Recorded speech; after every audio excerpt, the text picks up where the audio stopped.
What's up? Amber Michelle here with another video. I'm doing another video about meditation today.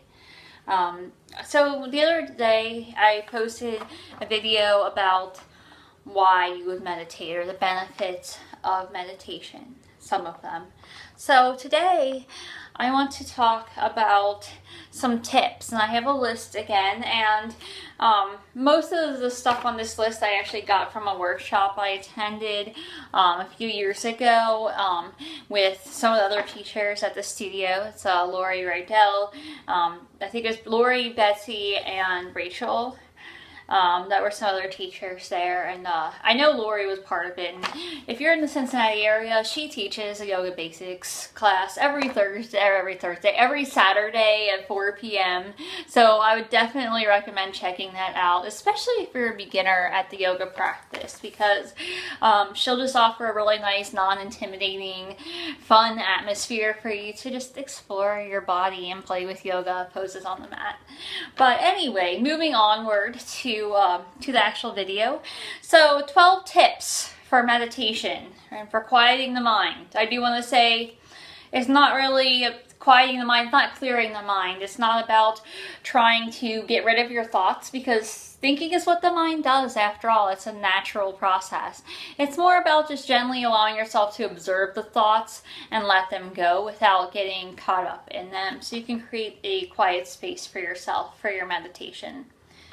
I'm going to go through these kind of quickly because I don't want to make this video too long. I sometimes make long videos and I don't even mean to. But anyway, meditation tips.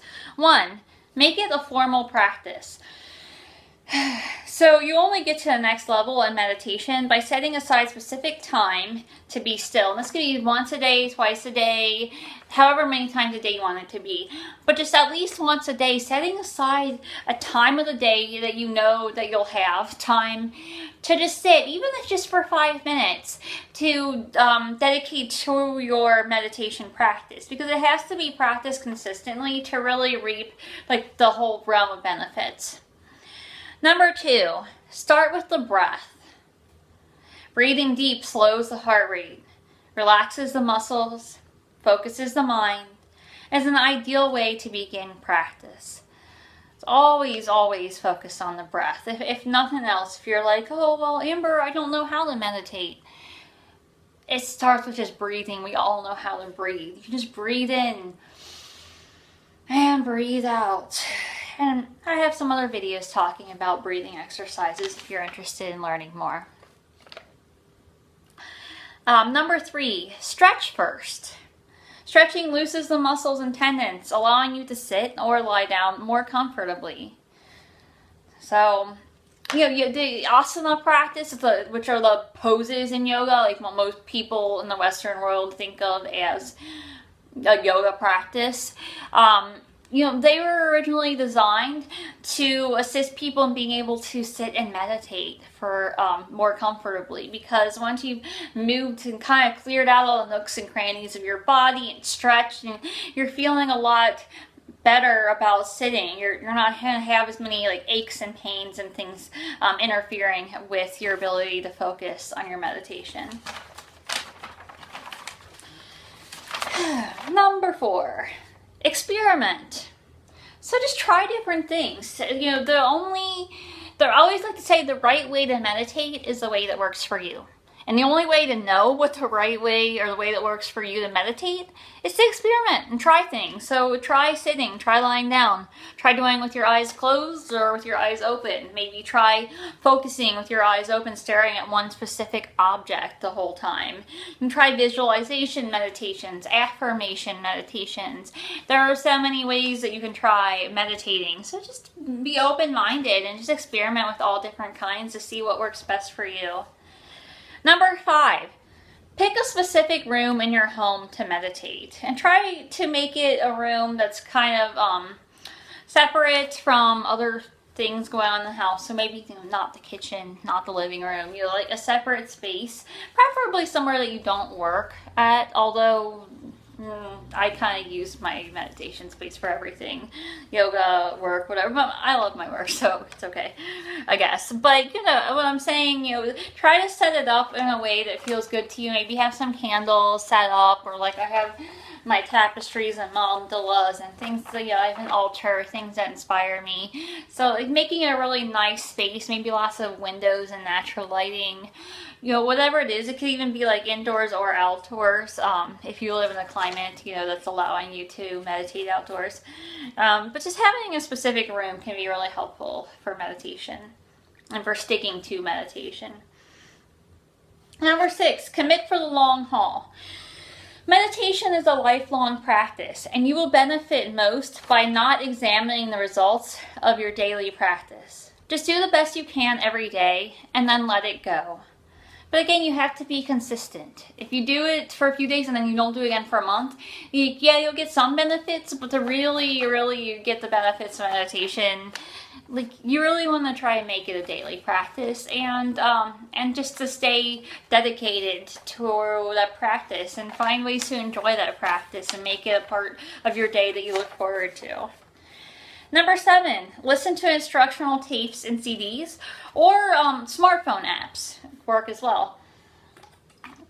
That can just be helpful for just, you know, having somebody else guide you through it, especially if you're new. But even like, I've been meditating for years, and I still love meditating with my Calm app. It's CALM, and this isn't sponsored or anything, but the Calm app that you can get on your smartphone, and they have so many meditations on there that you can do, backgrounds that you can listen to or look at, soothing things that you can have, like sleep stories, things to help you wake up and to go to sleep. And it's just really helpful, because sometimes you'll want to meditate on a certain thing, or just to have someone else there like guiding you through a meditation can be really nice. Number 8.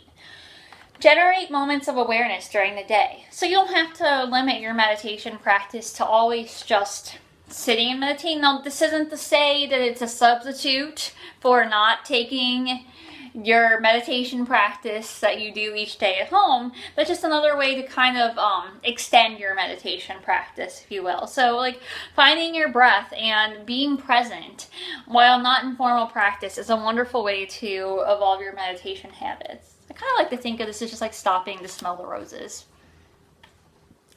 Number 9, make sure you will not be disturbed.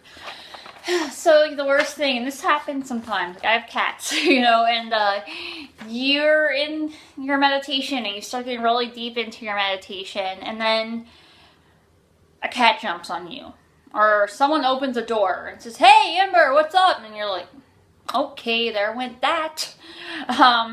Out the door with my meditation. Meditation over, whether I want it to be or not. So just try to, you know, it happens, but just try your best to find a space and make a time where you won't be disturbed. Number 10, do not stress.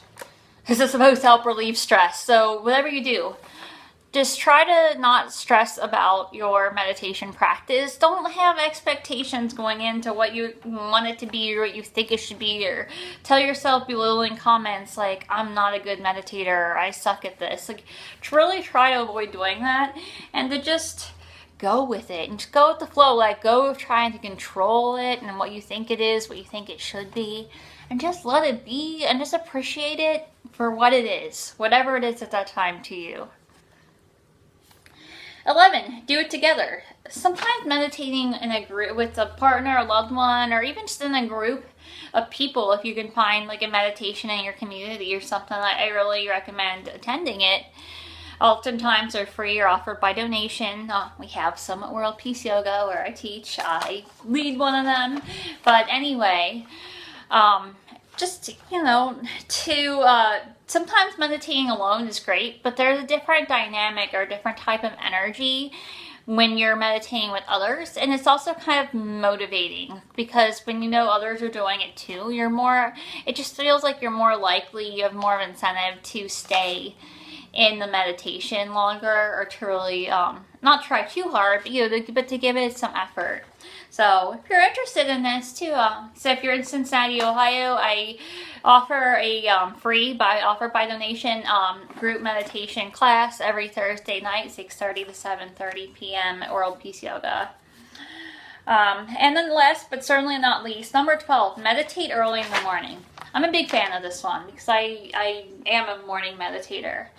And without a doubt, early morning is an ideal time to practice. It is quieter, your mind's not filled with the usual clutter, and there's less chance you'll be disturbed. So make it a habit to get up a half hour earlier or so to meditate, or even just a little bit earlier to meditate. I find I even try to not even look at my phone or anything before I meditate in the morning, so I can just go into it with a clear mind. Sometimes I'll do a little yoga, asana on my mat first, but that's about it. I do mess this up sometimes. I'm not perfect, but that's just what I try to do.